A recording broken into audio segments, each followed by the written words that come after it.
Clark was trying to redirect a pass. Clark, oh my, from Schenectady! The WNBA never wanted Caitlin Clark to be in the center of a story. They were just interrupted by a referee.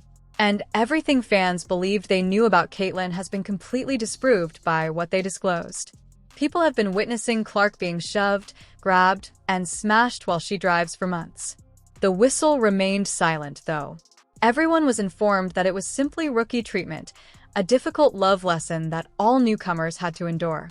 However, something even more terrible was happening behind those closed doors. This wasn't about imparting skills to a young athlete.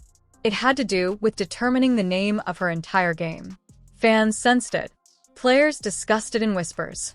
And now a referee has attested to the fact that nothing happened at random. Missed fouls weren't the only issue. It was about power, control, and a silent decision that had the potential to alter a whole season. More people were watching Caitlin Clark when she joined the league than any rookie in recent memory. She brought the same daring intensity that made her a phenomenon to packed WNBA venues and sold-out collegiate games. It got Caitlin Clark to fire away from three. She attacked the rim quickly and confidently, shooting long threes without blinking. From day one, every action made it clear that she belonged on the largest platform. Her impact became evident in a few weeks. Everywhere she performed, ticket sales skyrocketed. TV ratings soared well above expectations. Her fearless shots and eye-catching assists were constantly being replayed on social media. No longer were people only watching basketball. They were observing Caitlin Clark. Just to watch her warm-ups, fans arrived early. Children proudly sported her jersey. She was referred to by pundits as the league's future. However, the storm followed the spotlight. Has made the game easier for her teammates because she's been involved in moving the... Defenders fiercely attacked her from the beginning. Advice, swiped arms and bodies, crashed, and she received bumps on each and every propel. On certain nights, she collapsed, repeatedly attempting to finish at the rim. Fans yelled at them, and crowds gasped. Even the announcers and TVs halted, waiting for a whistle that did not sound. Even so, nothing, no calls, no defense. Persons attempted to justify their actions. In this way, they said rookies learned. All young, the celebrity is put to the test. Indeed, basketball's been physical at all times, but this felt distinctive. Caitlin wasn't your average, a novice battling for dignity. It was her name boosting ticket sales and income and bringing vitality to the group. Bodies inside, Aaliyah Boston. How good is Aaliyah Boston? She was altering the course of the game rather than merely studying it. Because of this, everything about her travels began to seem strange. Her path appeared more difficult than others. Clark did not receive a foul call when he drove into contact, unlike previous rookies. She was simply sent back on defense, as others were given free throws. It was the same story in every game. No whistle, hit and go on. Gamers began to take notice. The conversation in the locker room became serious. Coaches asked in private what was happening. Their tone conveyed everything even though they didn't speak loudly. There was just something wrong with Clark's games. Clark, bodies right through Sherrod in an early bucket for Kate. The moment that completely altered everything then arrived. At last, a referee acknowledged that games involving Caitlin. Before they started, Clark was treated differently. Behind the scenes in those confidential pregame meetings, not in front of the public or on television. They were talking about her name. Before the first tip-off, her presence was important. And everyone's perspective on the entire season was altered by that revelation. What had previously appeared to be sporadic missed calls now appeared to be a pattern. What fans dismissed as rookie treatment suddenly appeared to be prearranged. Something more significant was taking place. He does and gets the foul. And long before anyone noticed, it was in action. Basketball was no longer the only aspect of Caitlin Clark's story. It became a struggle for stamina. These days, it wasn't just about skill. It was also about how much touch she could withstand, how many blows she could take, and how long she could remain silent while still giving it her best. Clark remained composed, didn't dispute, and didn't snap. She just got up, straightened her jersey, and continued as if nothing had stopped her. That composed, unwavering demeanor came to define her. Make contact with J.C. Sheldon as Caitlin Clark knocks down the triple. Unwavering, courageous, and unrattleable. Her first season proved to be more than just a talent test. It turned into a test of perseverance, fortitude, and unadulterated strength. And every action was being observed by everyone on the planet. Referees meet in private before every major WNBA game.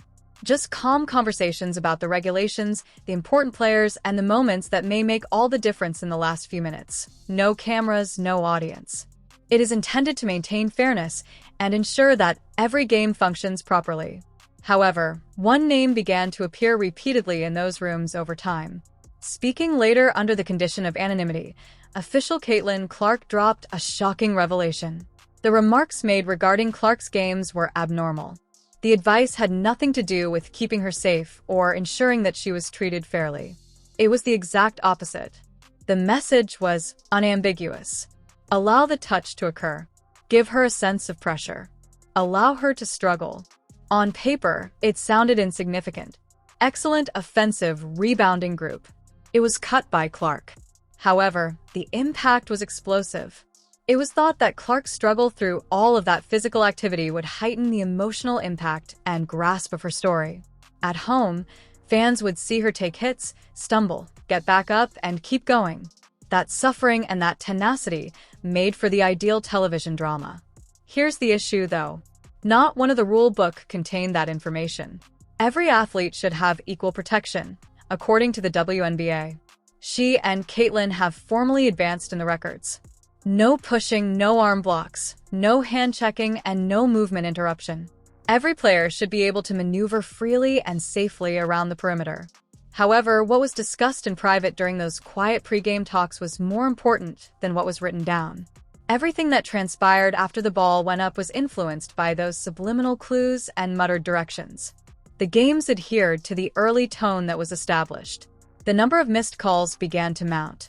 Clark would collapse to the ground after driving to the rim and slamming into opponents.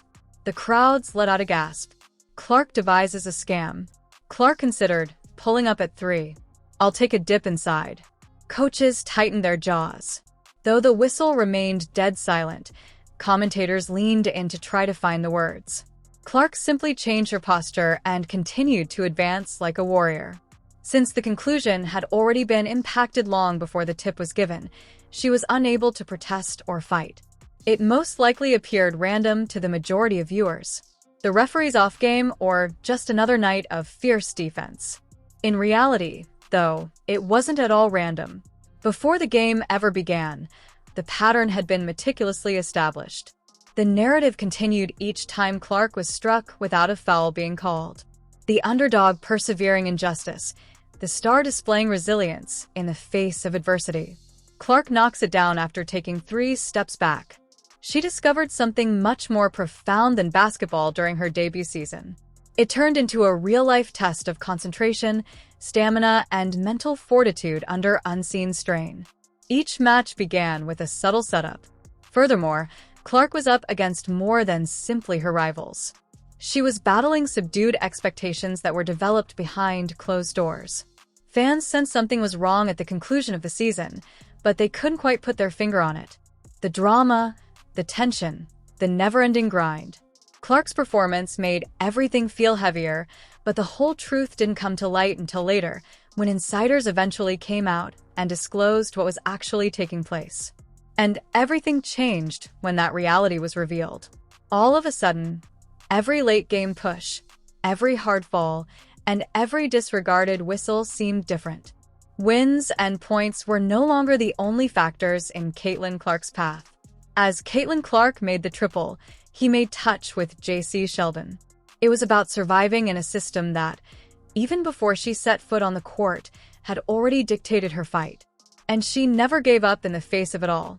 She continued to play, demonstrating not only her talent, but also her extraordinary fortitude and tenacity. The truth becomes apparent when the numbers begin to speak. Emotions might swirl and opinions can collide, Yet statistics are truthful. Things got really fascinating when basketball experts and analysts began dissecting Caitlin Clark's freshman campaign. Game following game, they examined the figures and discovered a discrepancy. More than any other rookie guard in years, Clark was driving to the hoop. She had the same reckless fire in college. Like a powerhouse, she was attacking, absorbing contact, and pushing past opponents. She was making far fewer free shots than rookies who played with comparable aggressiveness, though, in spite of all those drives. How is that possible? It was illogical. On their way to the rim, rookies typically receive rewards for taking that kind of punishment, with offensive calls. That is only one aspect of maintaining the equilibrium of the game. Not with Clark, though. Her situation was unique. She was shoved, bumped, and struck, but nothing changed.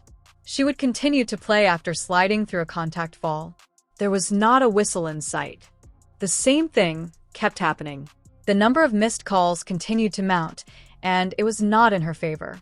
For close games, the WNBA records comprehensive last 2-minute reports, keeping note of all calls and missed calls. And the findings were startling when analysts went through those reports for Clark's games. The disparities were immediately apparent when they compared her data with those of other rookies who handled the ball as frequently. In a number of instances, those reports explicitly acknowledged that fouls were missed when Clark was obviously struck by defenders. While some were minor hiccups, others were significant enough to alter a play as a whole. There is still one particular instance that sticks out. Clark blasted to the basket and drove straight into a defender's chest late in a close game. The crowd held its breath, anticipating that whistle, but it never materialized. The league's official report the next day confirmed that the game had taken place. It ought to have been a foul. The game's momentum was changed by that one missed call, which gave the opposing team the victory. Everything changed at that point. All of a sudden, one referee's poor decision-making was not at issue. It has to do with documentation and proof. Hard, cold data demonstrating that Clark was treated differently than her colleagues, even when she used the same forceful approach when playing. It was impossible for the pattern to be a coincidence. Instead of screaming, the numbers whispered. However, when combined, they conveyed a compelling narrative that viewers had been experiencing during the entire season. On the court, Caitlin Clark had to contend with more than just defenders. She was fighting an imperceptible wall of undetected fouls and missed defenses. It wasn't merely bad luck. Even before the first pass was made, it was a silent setup that shaped the course of her games. What words couldn't convey was revealed by the numbers. All of these experiences, drives, bumps, and missed calls added up to something more. Her tenacity became a feature of the program. Storylines in the league were revolving around her. Toughness, her capacity to withstand blows and continue to move. Although Clark's perseverance and talent were evident, the statistics revealed a more complex aspect of her season, a pressure that most athletes never encounter. She had to overcome it week after week. Fans began to notice by the end of the season. They could see what their eyes already knew without the use of charts. Clark had a unique build. However, they verified it when the statistics were eventually released. She was more than just exceptional. She was dealing with an additional challenge that others did not. The following chapter then began. Pay attention to the money. It's not simply under the lights that basketball takes place. Additionally, it's played in meeting rooms, offices, and business calls that nobody ever sees. Those seasons, games, and even entire histories can be influenced by actions made behind the scenes. Not only did Caitlin Clark's entry into the WNBA alter the game, it also altered the industry. Areas that once reverberated with vacant seats were filled with her name alone. Tickets were gone in a matter of minutes. Her shirt quickly went out of stock before the league could resupply it, making it a must-have item. TV ratings reached all-time highs. This level of rapid development from a single player was unprecedented in the league. And it was impossible to ignore that type of force. Something the league didn't anticipate came along with all that rapid expansion.